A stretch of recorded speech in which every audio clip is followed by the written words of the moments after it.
ebigenda maaso mu nsi obiraba oba obissaako ebirowoozo entalo musisi kawumpuli tolowooza nti birina kye biranga okimanyi nti bayibuli yalagula dda ku buli kintu ekigenda maaso wansi w'enjuba puroguramu manya ebiro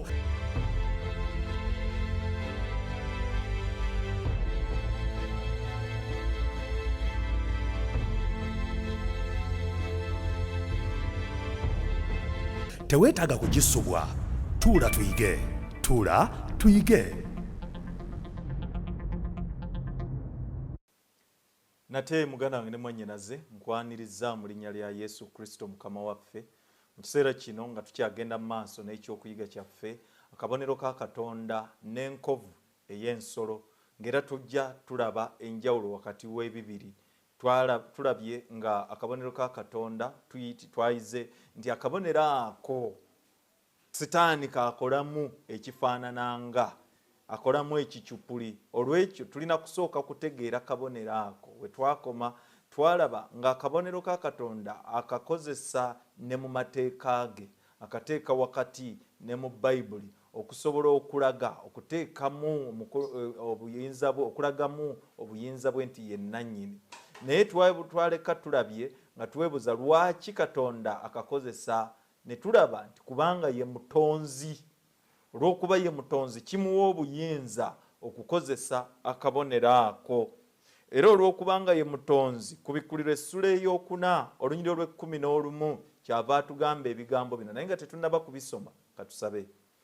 Katonda kitaffe omulungi ow'omu ggulu erinnya lyo ligulumizibwe era liweebwa ekitiibwa tukwebaza olw'omukisa gw'otuwadde tuwe mwoyo omutukuvu atuluŋŋamye tuwe amagezi okutegeera n'okuluŋŋamizibwa ebiva gy'oli bye tugenda okuyiga byongere okutusembeza gy'oli mu linnya lya Yesu Kristo mukama waffe bwe tusabye amiina.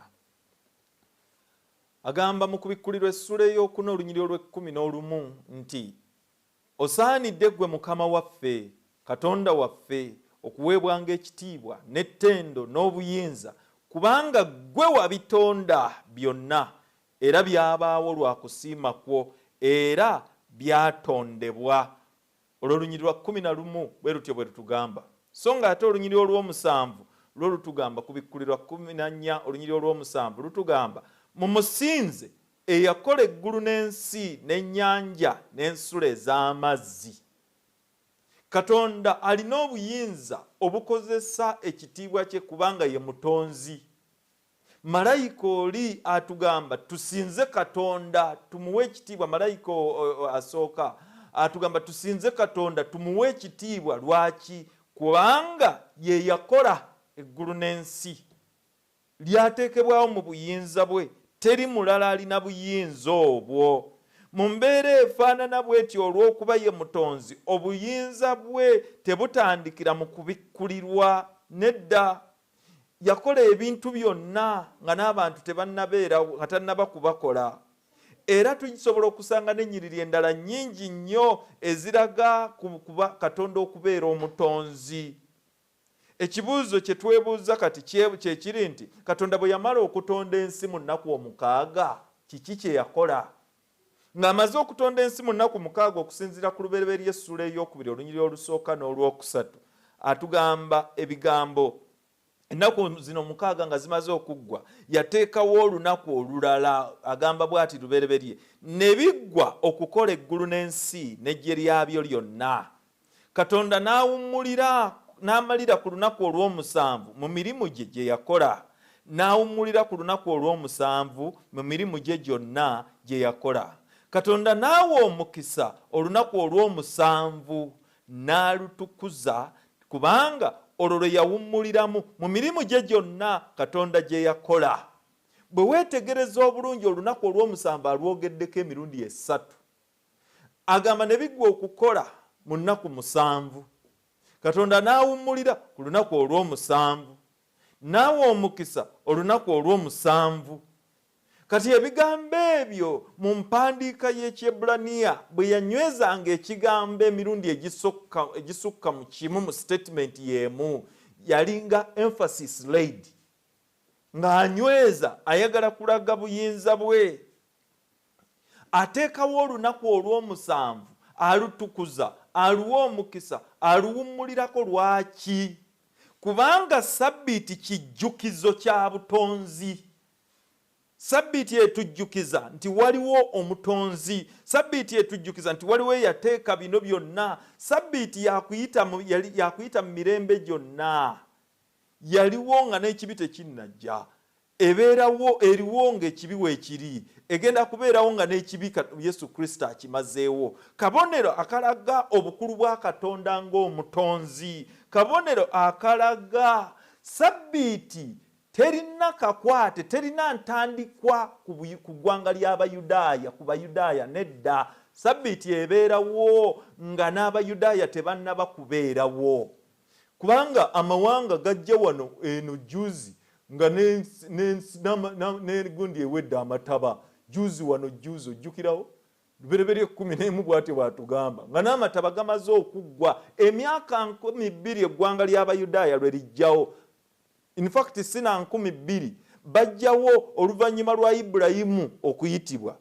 Ate ne Ibulayimu ng'amaze okufa, ne Isaaka mutabani we ng'afudde, Yakobo bw'ajja naye ng'amaze okufa, ne balyoka eggwanga mu Misiri. Nga bali mu Misiri, abaana be 12 Yakobo be yaleka mu Misiri be bazaala bali abalala. Kati oluvannyuma lw'emyaka 4 Katonda lwateerawo eggwanga lya Isirayiri.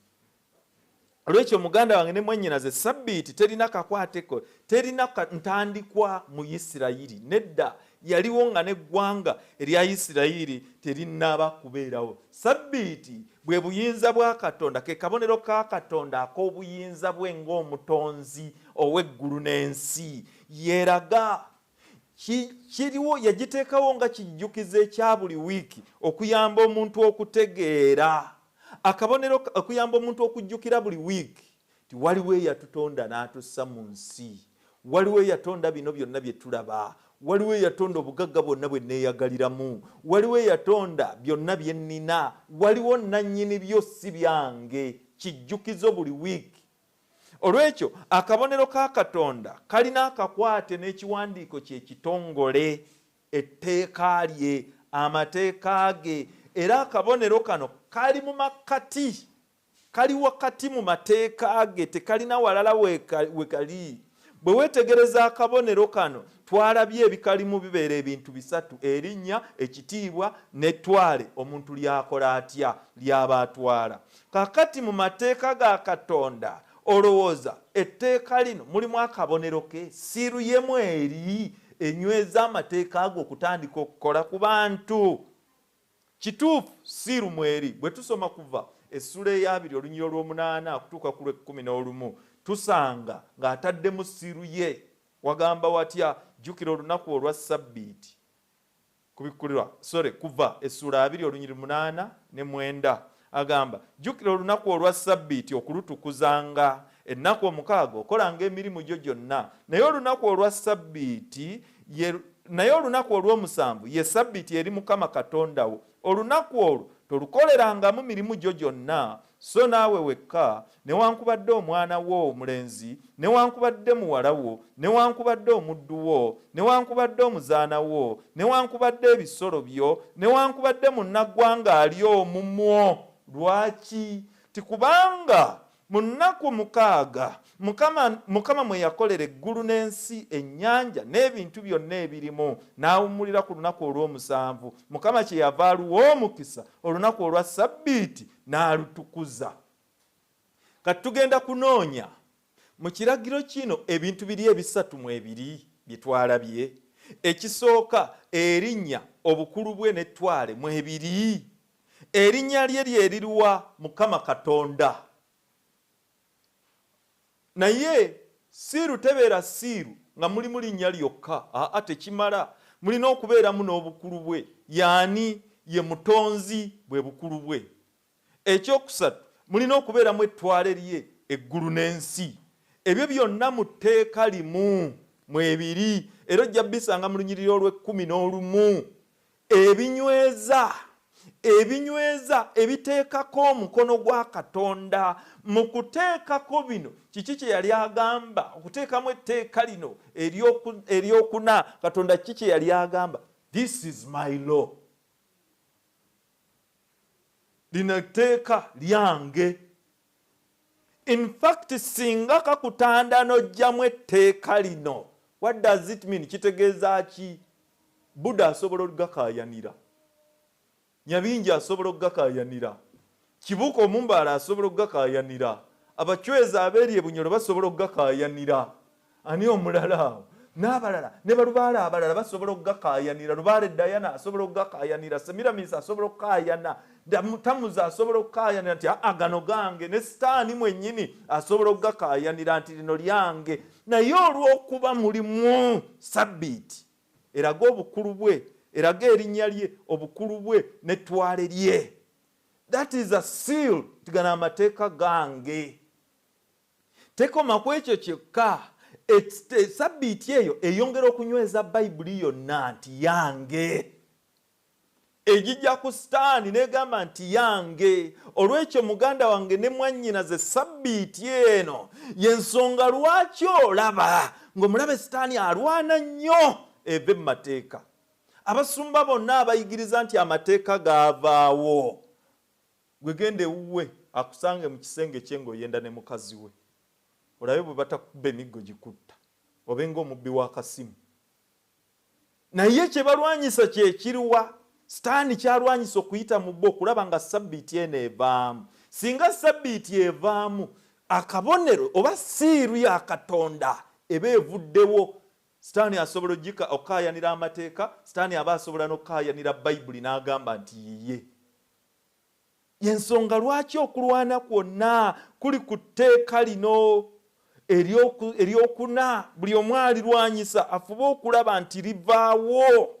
Naye muganda wange ne mwannyinaze ne Katonda waali, newankubadde ebyo biri bwe bityo, newankubadde balwana, newankubadde biri bwe bityo, naye Mukama Katonda asigadde anyweredde ku tteeka eryo nga terivaawo. Lwaki? Kubanga liraga obukulu bwe. Ekigambo kino Sabbiiti mu Lwebbulaniya kitegeeza akabonero ka kitaffe. Ekigambo Sabbiiti, Shabbath, mu Lwebbulaniya kitegeeza okuwummula, kitegeeza akabonero ka kitaffe. It means the sign or seal of the Father, God the Father. Ke kabonero akanyweza, ke kabonero akamulaga, ke kabonero akongera okutugumya ti bino ebyawandiikibwa si by'abantu wabula bya Katonda, kubanga kali wakati mu Bayibuli ye, kubanga kali wakati mu mateeka ge. Sabbiiti eno eyongera kunyweza. Kakati kiki Katonda kyagenda okuteeka? Bamalayika bali, malayika oli gwe twalabye mu kubikkulirwa essula y'e14 olunyiriro olw'e11 abuuka ng'agamba bamalayika abana ti mulindeeko okuta empewo, mulindeeko okuta entalo, mulindeeko okuta ebizibu, mulindeeko tumale okuteeka akabonero ka Katonda waffe ku bantu be. Akabonero ako ye Sabbiiti ye mu bwongo bw'abantu. Sabbiiti agiteeke mu bwongo bw'abantu bakole okusalawo, beesalirewo bo. Bw'eneegenda mu bwongo bwabwe bakole okusalawo okutuufu nti oba bajja kusinza Katonda ku Sabbiiti ye entukuvu oba bajja mmusinza ku birala byonna. Muganda wange ne mwannyinaze, tosobola kujjuzibwa mwoyo wa Katonda okuggyako ng'okuumye etteeka lye lino. Yokaana 14:15 obanga munjagala munaakwatanga ebiragiro byange. 16 nange naasaba Kitange ali mu ggulu n'abawa omwoyo omulala, ensi gwetategeera naye mmwe mumutegeera kubanga ali mu mmwe, omwoyo ow'amazima. Olw'ekyo Omukristaayo bw'amala okukwata amateeka ga Katonda olw'okuba amwagala n'atandika okugakuuma olw'okuba yamulokola, Omukristaayo oyo ajjuzibwa omwoyo, atandika okukuuma olunaku olwa Sabbiiti ey'omusanvu, era aba alina amazima, aba alina aba afunye, aba yeeteeseteese okubeera mu abo abanaabeera n'akabonero ka Katonda. Olw'ekyo muganda wange ne mwannyinaze, ako ke kabonero ka Katonda. kakati akabonero ka Katonda nga bwe tumaze okukategeera, akabonero enkovu y'ensolo yeruwa. Enkovu y'ensolo erina okubeera counterfeit oba ekicyupuli ekyakabonero ka Katonda. Enkovu eyo erina okubeera, the mark of the beast must be a counterfeit of God's seal. Olwekyo muganda wange ne mwannyinaze katulabe tuddemu tusome twetegereze ku Bikkulirwa 14 olunyiri olw'omwenda yatugambye atya. Ne malayika omulala owookusatu n'abagoberera ng'ayogera n'eddoboozi ddene nti omuntu yenna bw'asinza ensolo n'ekifaananyi kyayo era bw'akkiriza enkovu ku kyenyi kye oba ku mukono gwe, awo wenjagala okukoma. Omuntu yenna bw'asinza ensolo oba bw'akkiriza enkovu ku mukono gwe, olunyiri bwe lugambye. Erunyiri olw'ekkumi lutuwa ebiddirira, ojja dwesomera. Olunyiri olw'ekkumi lutuwa ebiddirira, ebibonerezo byajja okufuna, busungu bwa Katonda, bibonyoobonyo 7 ebitalina namutaasa, awamu ne geyeena omuliro mu maaso g'abamalayika ne abamalayika abatukuvu ne mu maaso g'omwana gw'endiga. So nga ate olunyiri olw'e12 lutugamba lutya? Olw'e12 lugamba 14-12 mu Kubikkulirwa, awo we wali akugumiikiriza kw'abatuukirivu abakwata ebiragiro bya Katonda n'okukkiriza kwa Yesu. Tebakwatamu bitundu, tebakwatamu lya sabbiiti lyokka. Kati nammwe abakwata sabbiiti mbalina, si kukwatamu sabbiiti yokka, naye ebiragiro byonna. Si kukwatamu limu. Yakobo 2:10 kyava atugamba nti omuntu yenna bw'akwata amateeka gonna naye n'asobyamu limu ng'afuuse omumenyi wa gonna. Kukwata biragiro byonna.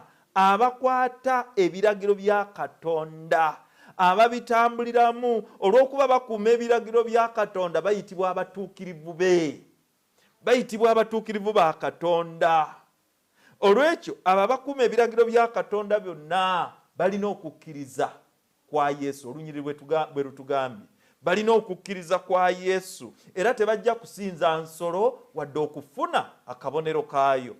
Muganda wange ne mwannyinaze, amawulire amalungi ge gano nti Katonda ateeseteese okutaasa abantu be, Katonda ateeseteese okukuuma abantu be, Katonda ateeseteese okutukuza abantu be, naye ayagala bamugondere, ayagala bamukkirize, ayagala bakkirize enteekateeka ye ey'obulokozi. Bwe bamala okukkiriza enteekateeka ye ey'obulokozi, batambulire wakati mu biragiro bye. Akabonero ka Katonda, saagala weerabire, akabonero ka Katonda n'enkovu y'ensolo kyekyokuyiga kyaffe kye tuliko, tuli mu kitundu kya 2. Kati enkovu y'ensolo kyeki? Kyekitutawaanya kye tunoonya. Kubikkulirwa essula ey'e13 ayogera nnyo ku nkovu ey'ensolo, era enkovu eno ey'ensolo bw'aba agyogerako alina ebigambo by'atugamba, alina ebigambo by'ayagala tutegeere. Ensolo eno gye twalaba, gye twayigako mu Kubikkulirwa 13 olunyiri olusooka paka ku lwokusatu, agyogerako ng'omulabe wa Kristo. Ye mulabe wa Kristo. Ensolo eva mu nnyanja, eva mu bantu abangi, obuyinza obwo obuva mu bantu abangi. Muganda wange ne mwannyinaze, akabonero k'ensolo, it is not a computer, beast computer, nedda. It is not a barcode, nedda. Si bwebwe bu barcode abakova supermarket bwe bakozesa okuyisaako akuuma ne bamanyamu ekintu kye batunda n'ebbeeyi yaakyo. It is not a credit card, ATM card, nedda. Akabonero k'ensolo si microchip, nedda. Kankuleetere ne kino, akabonero k'ensolo si 666, nedda. Akabonero k'ensolo kirala. Bino byonna omulabe Sitaani abireeta kutubuzaabuza tujje ku mulamwa. Akabonero k'ensolo akatuufu, olunyiri olwokusatu Kubikkulirwa essula y'e13 lutugamba, n'ensolo gye nalaba yali efaanana ng'engo. Katusomere ddala okuva ku lusooka. N'ensolo gye nalaba yali efaanana ng'engo, n'ebigere byayo ng'ebyeddubu, n'akamwa kayo ng'akamwa k'empologoma, n'ogusota gwe gwagiwa amaanyi gaayo, n'entebe yaayo ey'obwakabaka n'obuyinza obungi. N'endaba ogumu ku mitwe gyayo nga gufumitiddwa n'ekiwundu eky'okufa ne kiwona, n'ensi zonna ne zigoberera ensolo nga zeewuunya.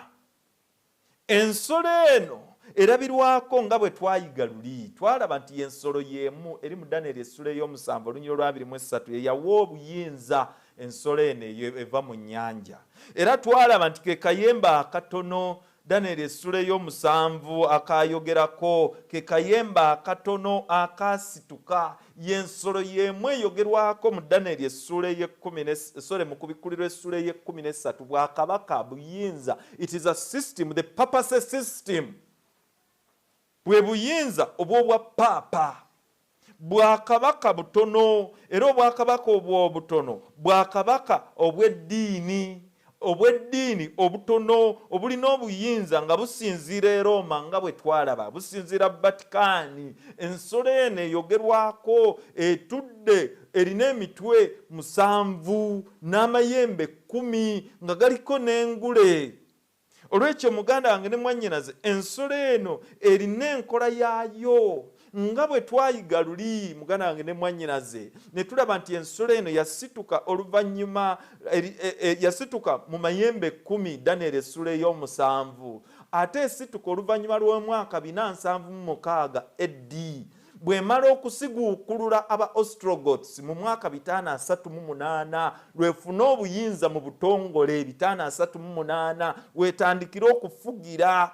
Era ekyokusatu kayembe bwakabaka butono, twalaba nti obwakabaka buno buli ku hectares 19 zokka, acres 19 kwe buli. Era amayembe emitwe 7 egyogerwako emitwe 7 egyogerwako z'ensozi 7 ezikola ekibuga Vaticaani. Olwekyo muganda wange ne mwannyinaze, ago bwe bubaka obulimu. Newankubadde ebyo biri bwe bityo, kasiguukulula obwakabaka 3 nga bwe twalaba, aba Vandals n'aba Ostrogoths. Era aba Ostrogoths be baasembayo mu 538.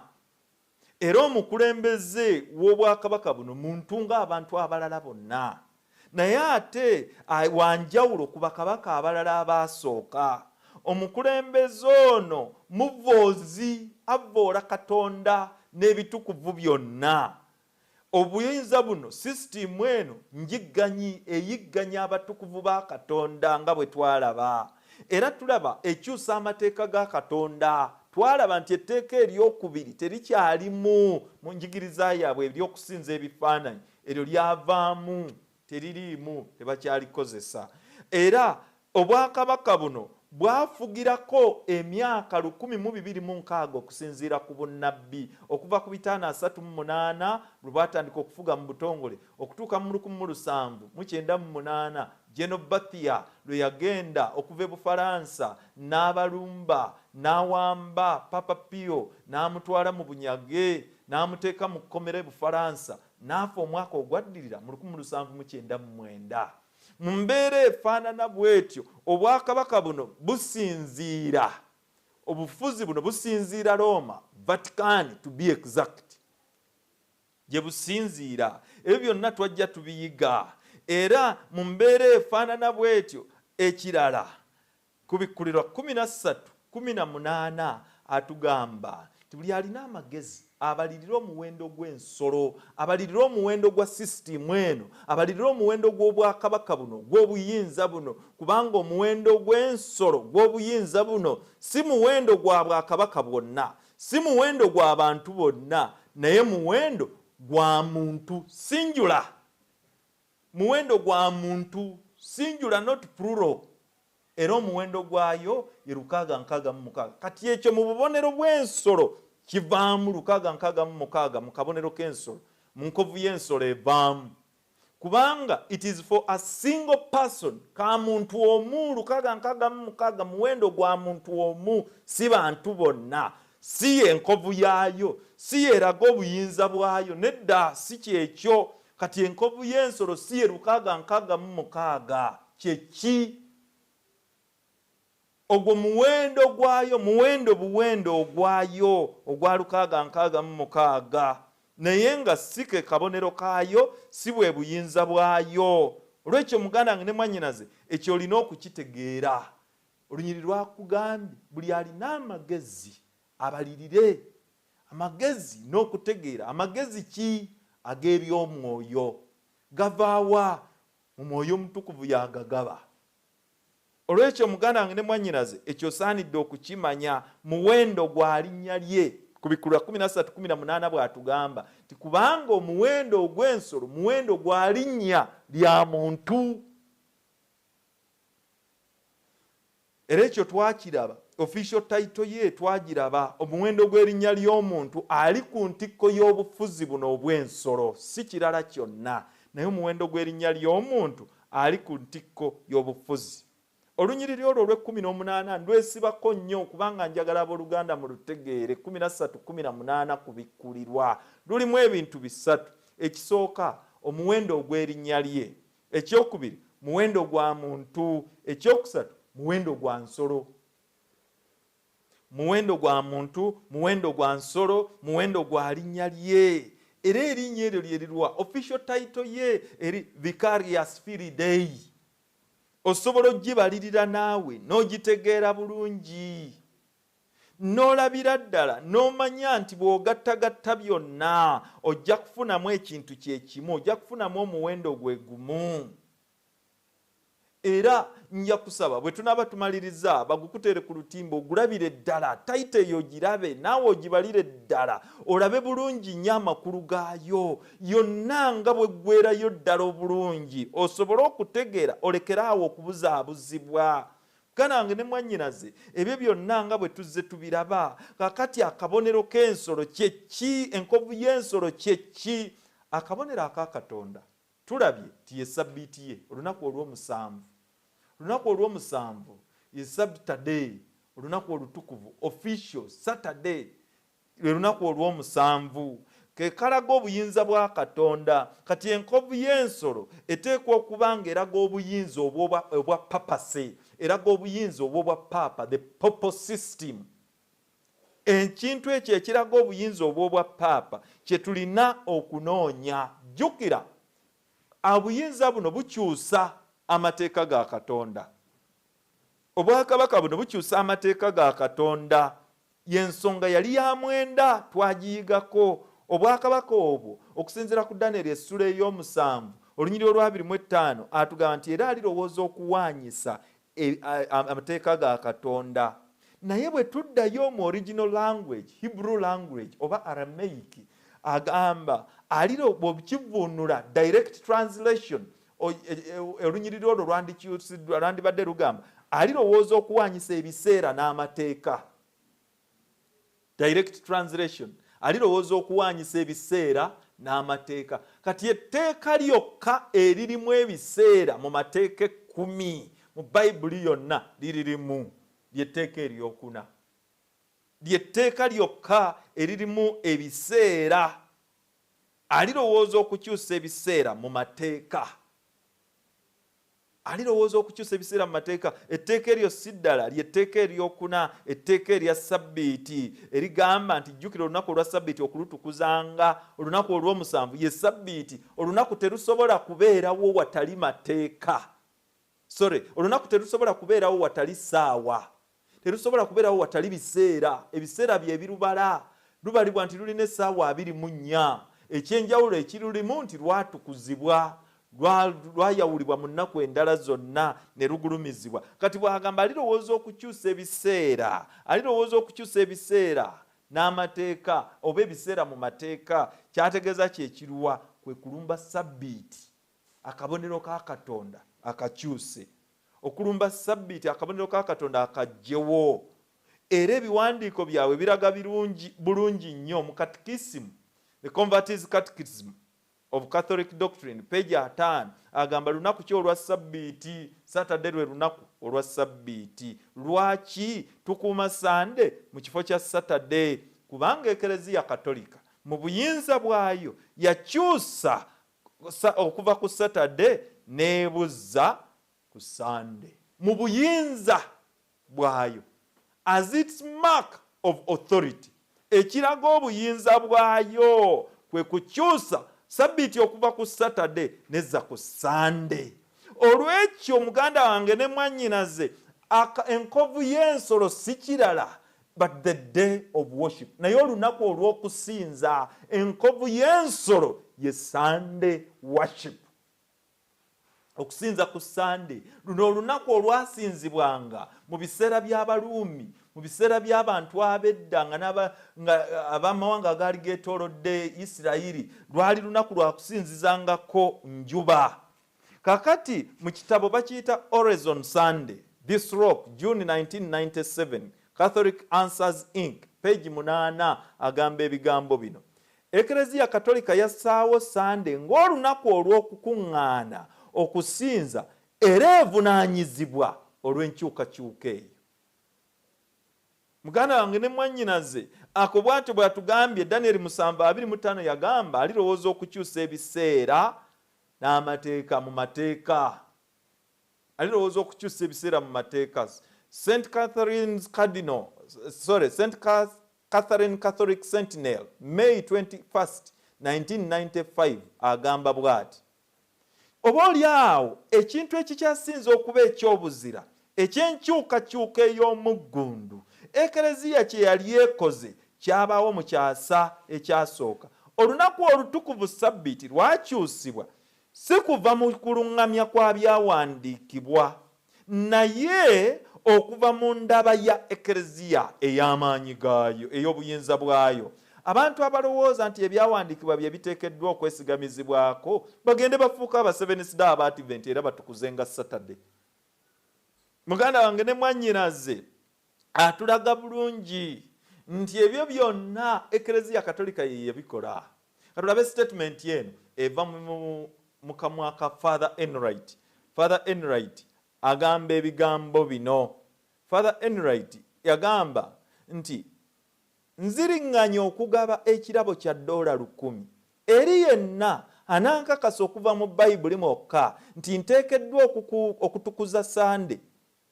Teri tteeka bwe lityo mu Bayibuli, tteeka lya Eklezia Katolika entukuvu yokka. Bayibuli egamba jjukira olunaku olwa Ssabbiiti okulutukuzanga. Eklezia Katolika egamba nedda, n'obuyinza bwange obw'ekitalo komya olunaku lwa Ssabbiiti era mbalagira mutukuze ng'olunaku olusooka mu wiiki. Era laba ensi yonna eŋŋunjufu evunnama mu kitiibwa ekiyitirivu okugondera Eklezia. Mbwe ensi yonna eŋŋunjufu evunnama mu kitiibwa. Bwe tuvunnama kiba kitegeeza kusinza. In other words, esinza ng'ewa Eklezia Katolika ekitiibwa ey'e Roma, kanisa y'e Roma egiwa ekitiibwa, ng'esinza ku lunaku olutali lwa Bayibuli, olutali mu byawandiikibwa, olutali lutukuvu. Ku Bikkulirwa 13 olunyiriri olwokusatu yagamba nti n'ensi zonna ne zigoberera ne zisinza nga zeewuunya amaanyi g'ensolo. Muganda wange ne mwannyinaze ebyo bwe bityo bwe biri, tewaliwo kuwennaanya, tewaliwo kubuusabuusa. Dr. Edward T. Hiscos eyawandiika Baptist Manya agamba ebigambo bino. Waliwo era waliwo etteeka okukuuma olunaku lwa Ssabbiiti nga lutukuvu, naye olunaku lwa Ssabbiiti terwali lwa Sande. Agenda maaso n'agamba nti kyakwogerwa newankubadde awamu n'obuwanguzi obulabwakwo ti Ssabbiiti yakyusibwa okuva ku lunaku olw'omusanvu neddizibwa ku lunaku olusooka mu wiiki. Olw'ekyo muganda wange ne mwannyinaze Bayibuli ebyawandiikibwa. Agenda maaso n'agamba ebigambo bino. Wawe oyinza okusanga likodi y'enkyukakyuka eno si mu ndagaano empya, ddala nedda. Kituufu mmanyi bulungi nti Sande yatandika okukozesebwa mu biro ebyasooka eby'ebyafaayo by'Obukristaayo ng'olunaku lw'eddiini, nga bwe tuyiga okuva mu bajjajja b'Obukristaayo n'ensonda endala ezeesigika. Muganda wange ne mwannyinaze agenda maaso n'agamba nti naye nga kitalo nti lujja lulambiddwa n'akabonero k'obukaafiiri nga Lukristaayo n'erinnya lya Katonda n'erinnya lya Lubaale enjuba, era ne lusabikibwa ng'olutukuvu mu byafaayo by'Obuprotestanti. Olw'ekyo muganda wange ne mwannyinaze kiki kyatugamba wano ti luno lunaku si lwa kusinza mu ngeri endala ey'enjawulo. Enkovu y'ensolo si kirala wabula ye Sunday worship, kusinza ku lunaku lwa Sunday. Ke kabonero kaayo mu butongole bwe buyinza bwayo, yeraga amaanyi gaayo, yeraga obukulu bwayo. Era buli yenna akola ekyo aba tagondera kirala, aba agondera Eklezia Katolika ey'e Roma, kanisa y'e Roma gy'aba agoberera. Omuwandiisi omu agamba ebigambo bino nti kikakafu nti Eklezia Katolika egamba enkyukakyuka kyali kikolwa kyayo, era ekikolwa ekyo ke kabonero kaayo ak'amaanyi mu by'eddiini n'obuyinza mu nsonga z'enzikiriza. Ke kabonero yenkovu, ke kabonero bwe buyinza obulaga amaanyi gaayo, obulaga ekitiibwa kyayo, obulaga obukulu bwayo. Olwekyo ekikolwa ekyo kiraga buyinza bw'Eklezia Katolika kikakafu. Ekikolwa ekyo bwe buyinza bwayo, obwakabaka bwa Vatican obuyinza bwabwo si bulala, obuyinza bwabwo bwe bwa Sunday worship, kusinza ku Sunday, so si ku lunaku olutukuvu olwa Sabbiiti. Si kirala kyonna wabula olunaku olutukuvu olwa Sabbiiti lwakyusibwa, era Sunday eraga buyinza. It is the counterfeit, kyekikyupuli ekya Sabbiiti. Eraga ekikyupuli, enkola ey'omuntu against ng'ewakanya n'enkola ey'obwakatonda. Etteeka ly'omuntu, ekiragiro ky'omuntu nga kiwakana n'ekiragiro eky'obwakatonda. Olwekyo muganda wange ne mwannyinaze, kino kituufu, tewali kubuusabuusa kwonna. Tewali kubuusabuusa kwonna, kino kyeraga lwatu. Ekibuuzo ekiddako, mu kiseera kino eriyo omuntu yenna alina enkovu y'ensolo? Ansa, nedda, tewali. Kakkana, mu kiseera kino tewali alina nkovu ya nsolo.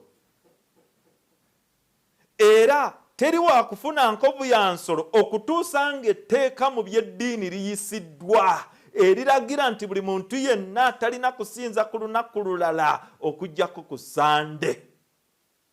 And signs are showing ti mu kukaayana okw'abannaddiini okugenda mu maaso mu kiseera kino, mu kukaayana kwonna, mugula mutya baasi, mugula mutya takisi, mugula mutya zaakeedi, ne mutaggula makanisa. Kikola kitya ekyo? Lwaki temutugula?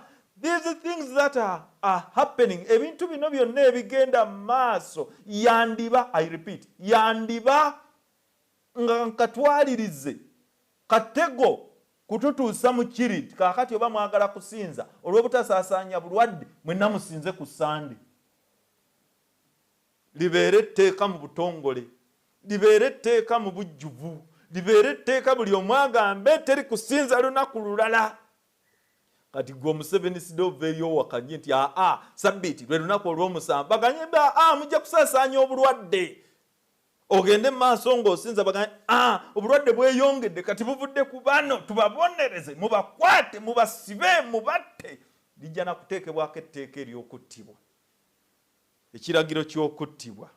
Olwekyo muganda wange ne mwannyinaze, ebiriwo byonna tebikwewuunyisa, ebiriwo byonna tobyeraliikirira, bijja kubeerawo. Etteeka ly'eddiini lino liriyisibwa era liriwalizibwa okusinza abantu okusinza ku Sunday.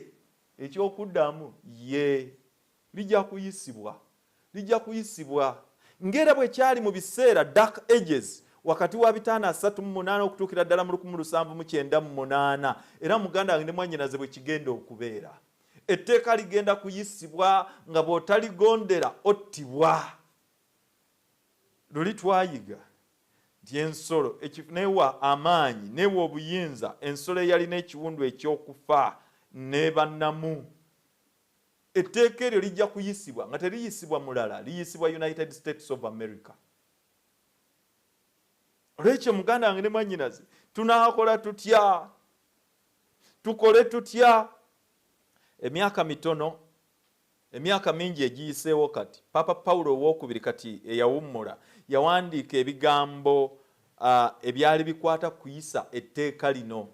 Yagamba ebigambo bino ti n'olwekyo mu mbeera ezitali za bulijjo ez'ekiseera kyaffe kyakweyoleka nti abakristaayo bajja kufuba okukakasa nti amateeka g'ensi gassa ekitiibwa mu nkola yaabwe ey'okutukuza Sande.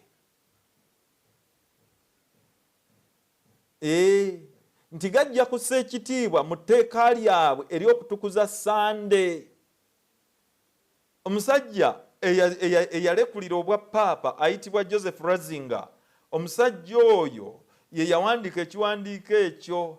Ebiseera bino akyali mulamu, bamuyita Benedict ow'e-14.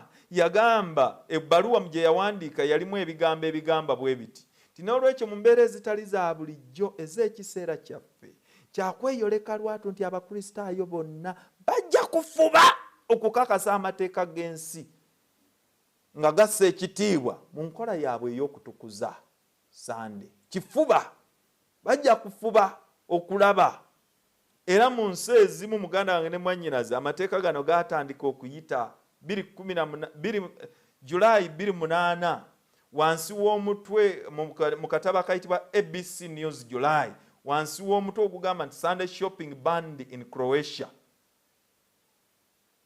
Baatandika okugezesa amateeka ago. Sunday shopping banned in Croatia. Okugula mu butale ku Sunday kuwereddwa mu Croatia. Desemba ng'ennaku z'omwezi 3, 2009, kooti mu Germany yayise etteeka nga ligamba litya, amawulire gafuluma gagamba Germany's highest court strictly enforces day of rest, bans Sunday shopping. Mu mbeera efaanana bw'etyo kitegeeza ki?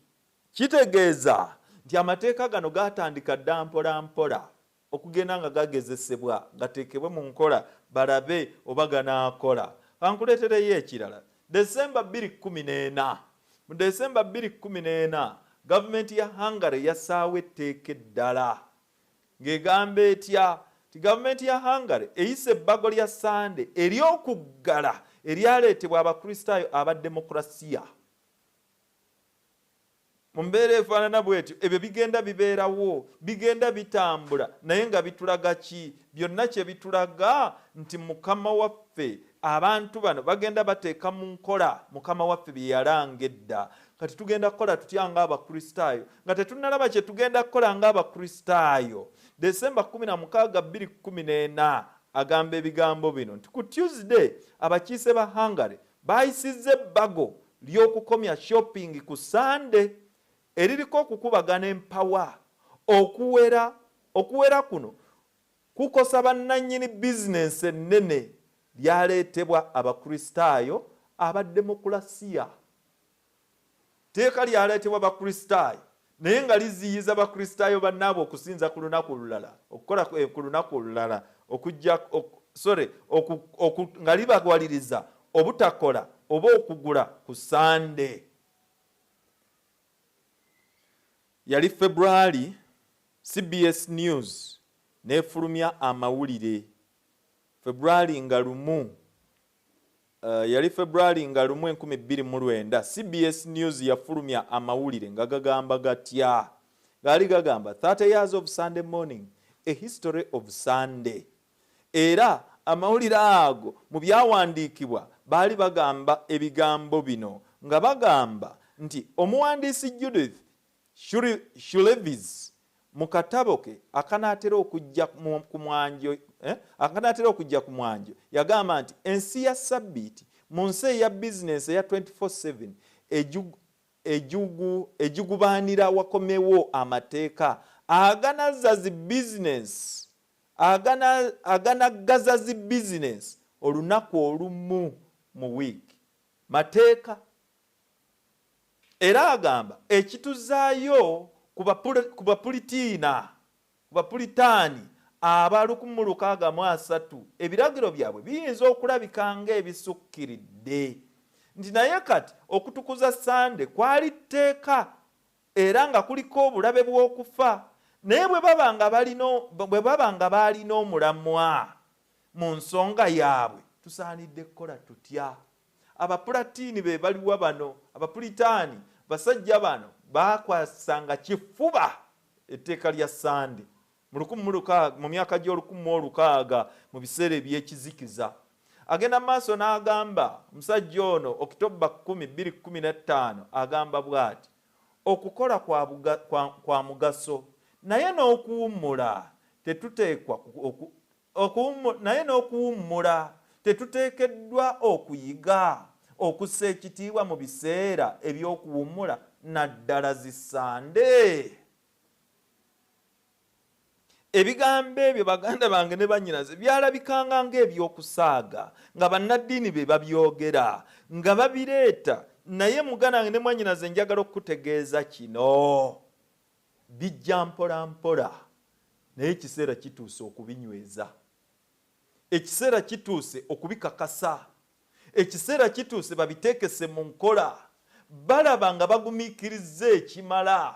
Ekintu kimu kyemmanyi ku nkola eno eya papasi, ekintu ne bwe kinaaba kinaatwala emyaka 5 adda mu ntebe akiteekawo. They will never get tired. Tebalikoowa okutuusa nga balabye ng'ekyabwe kituukirizibwa. Ekibuuzo kiri nti onookola otya? Ani gw'ogenda okugondera? Ogenda kugondera Yesu Kristo oba omulabe wa Kristo? Ogenda kugondera mateeka g'abantu oba amateeka ga Katonda? Kiki ky'ogenda okukola? Oli ku luuyi ki? Kye kibuuzo. Olwekyo muganda wange ne mwannyinaze bino bye boogera nti ate bagenda tussaamu bu implant, ate bagenda tussaamu bu microchip, kizibu okuddira abantu biliyoni meka eziri mu nsozi basaamu obuntu obwo bwonna. Kino kiri ekyo ky'okkiriza, amateeka g'oyo g'okkiriza ga Katonda oba ga muntu. Enkovu mu kyenyi kitegeeza ki? Enkovu mu kyenyi kitegeeza oyo gwe wawaddeyo okuweereza, oyo gwe wosazeewo okukola. Enkovu mu kyenyi kitegeeza bw'osalawo okuteeka mu nkola ebya kanisa eyo, bw'onoosalawo okukola ebyo tewali kyakukolera, ne Katonda ajja kukuleka. Enkovu ku mukono ogwa ddyo kitegeeza okugonda okw'okungulu, okuteeka mu nkola. Olwekyo muganda wange ne mwannyinaze zino tezigenda kubeera microchips nedda, tebigenda kubeera ebyo, naye oyo gw'osazeewo okuweereza. Etteeka ligamba jjukira olunaku olwa Ssabbiiti okulutukuzanga, ennaku 6 onookolanga emirimu gyo, naye olunaku olw'omusanvu ye Ssabbiiti eri Mukama Katonda wo. Tokolerangako mulimu gwoggwe, newankubadde omwana wo omulenzi, newankubadde omwana wo omuwala, newankubadde omuddu wo, newankubadde omuzaana wo, newankubadde ensolo yo, newankubadde munnaggwanga ali omumwo. Kubanga mu nnaku 6 Mukama Katonda mwe yakolera eggulu n'ensi n'ennyanja n'ensula ez'amazzi n'ebirimu byonna, n'awummulira ku lunaku olw'omusanvu, n'aluwa omukisa, n'alutukuza. Ako ke kabonero ka Katonda. It is the seal of God against the seal of the devil. Kabonero ka Katonda nga kawakanya akabonero k'ensolo. Onoolondawo ki? Yokaana 10:15 kyava atugamba nti obanga munjagala munaakwata ng'ebiragiro byange. Obanga munjagala, Katonda ayagala bamwagala bakwate ebiragiro bye. Gw'onookola otya? Ku Bikkulirwa 15 kyava atugamba ebigambo bino: nendaba ng'ennyanja ey'endabirwamu etabuddwamu omuliro, abaava eri ensolo n'ekifaananyi kyayo n'omuwendo gw'erinnya lyayo, nga bawangudde, nga bayimiridde ku nnyanja ey'endabirwamu, nga balina ennanga za Katonda. Muganda wange ne mwannyinaze, wadde bino byonna bigenda kubeera bwe bityo, naye Mukama waffe Yesu Kristo ajja tuwanguza. Wadde tugenda kunyigirizibwa, wadde tujja kuttibwa, abamu bajja kuteekebwa mu makomera, abamu bajja kuva mu mayumba gaabwe basule mu nsiko, bangi nange nga mwene tujja kuddeyo mu nsiko, naye amakulu ge galiwa. Ekirungi kye kino nti wonna we tunaabeera Mukama waffe Yesu Kristo agenda tukuuma, ajja tuwanguza. Tujja kuyimirira ng'abawanguzi ne bwe tuliba tufudde, ne bwe baliba batusazeeko mitwe, ne bwe baliba batukubye masasi, ne bwe baliba batusse mu nzita yonna. Manya kino nti alina obuyinza obutuzuukiza. Nga bwe yazuukiza Laazaalo, ajja kuyita buyisi era akagombe kalivuga mazima ddala kalivuga era alituzuukiza. Yokaana kyayogerako wano tinaalaba ekibiina kinene n'alaba ng'ennyanja ey'endabirwamu abantu nga bayitirivu nga bangi nnyo nga batudde naye beebo abaawangula ekifaananyi ky'ensolo abaawangula ensolo n'ekifaananyi kyayo n'omuwendo ensolo nga baguwangudde nga bawangudde nga bayimiridde ku nnyanja n'ennanga zaabwe nga bayimba mu maloboozi nga batendereza. Ani gw'onoosanza ggwe? Ani gw'onoosembeza mu bulamu bwo? Onoobeera n'enkovu y'ensolo olunaku olwa Sande lw'onoosinzizaako oba ku lunaku olwa Sabbiiti. Ani gw'onooweereza? Ani gw'onoobeeranga naye? Ani gw'onootambula naye? Njagala kwogera ebigambo bya Yoswa. Mulondeewo leero gwe munaaweereza. Oba bajjajjammwe oba bakatonda bammwe aba bajjajjammwe, oba Katonda eyatonda eggulu n'ensi n'ennyanja n'ensulo ez'amazzi na byonna ebirimu, naye nze n'ennyumba yange tunaaweerezanga Mukama. Gwani gw'onooweereza muganda wange ne mwannyinaze? Ani gw'onoogondera? Obanga munjagala munaakwatanga ebiragiro byange, Yesu Kristo bw'ayogera. Bwe tunaamala okukwata ebiragiro bye, agamba lunyiriro lwe 16 nga tubikutte olw'okuba nga tumwagala. Yokaana 16 kyava agamba ti nange ndisaba Kitange n'abawa omwoyo omulala. N'abawa omwoyo omulala ensi gwetategeera naye mmwe mumutegeera, omwoyo ow'amazima, omwoyo oyo gwateeseteese okuwa buli muntu yenna amugumyenga, omwoyo oyo gwateeseteese okuwa buli muntu yenna amuyimusenga, omwoyo oyo gwateeseteese okuwa buli muntu yenna amuluŋŋamyenga, omwoyo oyo gwateeseteese okuwa buli muntu yenna amuyigirizenga. Laba agamba mugume kubanga mu nsi mulimu ennaku, naye mugume nze mpangudde. Mugume nze mpangudde. Yokaana 14 olusooka okutuuka ku lwokusatu kyava agamba atya? Ngenda mu ggulu ewa Kitange okubateekerateekera ekifo. Era eyo mu nnyumba ya Kitange waliyo ebifo bingi. Singa tekyali bwe kityo nandibagambye. Naye era obanga era ngenda kubateekerateekera ekifo, ndikomawo ne mbatwala eyo gye ndi nammwe mubeere eyo. Labayo atugamba nti talituleka bamulekwa, ali wamu naffe mu kiseera kino ekizibu. Tegeera kino muganda wange ne mwannyinaze, Katonda ali wamu naawe. Ebiseera bizibu, tugenda kuyingira mu biseera ebisingako okubeera ebizibu, naye agambye ndi wamu nammwe. Aguma anywera aliwangula, alikuwanguza. Guma nywera ojja kuwangula. Ekitiibwa n'ettendo kya Katonda waffe omulwanyi gwe tulina tawangulwangako. Azaalwa entalo nga aziwangula, yaluwangulira mu ggulu, n'awangula olw'oku nsi, n'agenda n'emagombe n'awangula, n'avaayo nga mulamu, yavaayo nakati mulamu, naawe ajja kukuwa obulamu. Totya muganda wange ne mwannyinaze, nywera, guma, totya byogenda kubona. Ebyo ebijja tebikutiisa. Mu byonna Yesu Kristo agenda kuvaamu nga muwanguzi, n'abo abalibeera ku lulwe bajja kuwangulira wamu naye. Era bwe tunaaguma ne tubeera wamu naye ne tunywerera ku ye, agenda tuwanguza. Tajja kukoma kuwangula kyokka, naye agenda kutuwa n'engule, agenda kutussaamu by'ekitiibwa, mu buyinza, mu ttendo, mu kugulumizibwa okw'emirembe n'emirembe. Tulifugira wamu naye muganda wange ne mwannyinaze, tulifuga wamu naye. Era laba agamba ebigambo bino, naye alisangula buli zziga.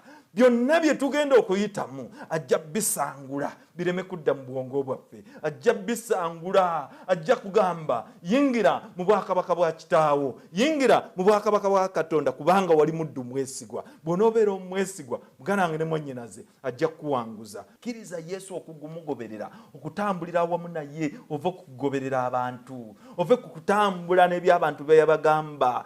Tambulira mu kigambo kye, naawe bw'onoofuna akabonero ajja kuteerawo obukuumi. Ab'amaanyi bonna ne bwe bali kulumba ojja kusigala ng'oli muwanguzi. Mukama akuwa omukisa muganda wange ne mwannyinaze, ng'okkiriza okutambula awamu ne Yesu Kristo, ng'okkiriza okukola ebyo by'agamba tukole. Bw'onooguma n'onywera, newankubadde biri biribeerawo, ajja kuteekerako obukuumi bwo, era ojja kubeera muwanguzi ku bwa Yesu Kristo Mukama waffe. Katusabe. Tukwebaza Katonda waffe, Kitaawe wa Mukama waffe Yesu Kristo.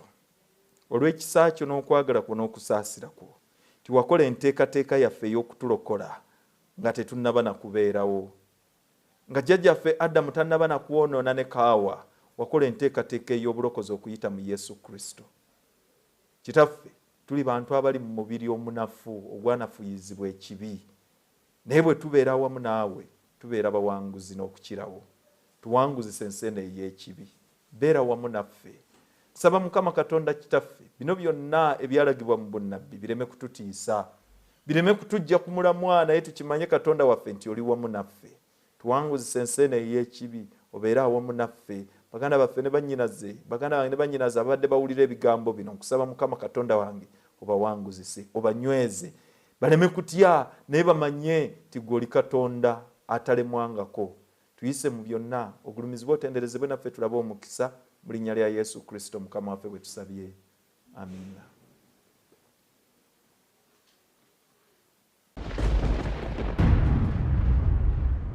Ebigenda maaso mu nsoobiraba oba obissaako ebirowoozo, entalo, musisi, kawumpuli, tolowooza nti birina kye biranga. Okimanyi nti Bayibuli yalagula dda ku buli kintu ekigenda maaso wansi w'enjuba. Program Manya ebiro teweetaaga kugisubwa.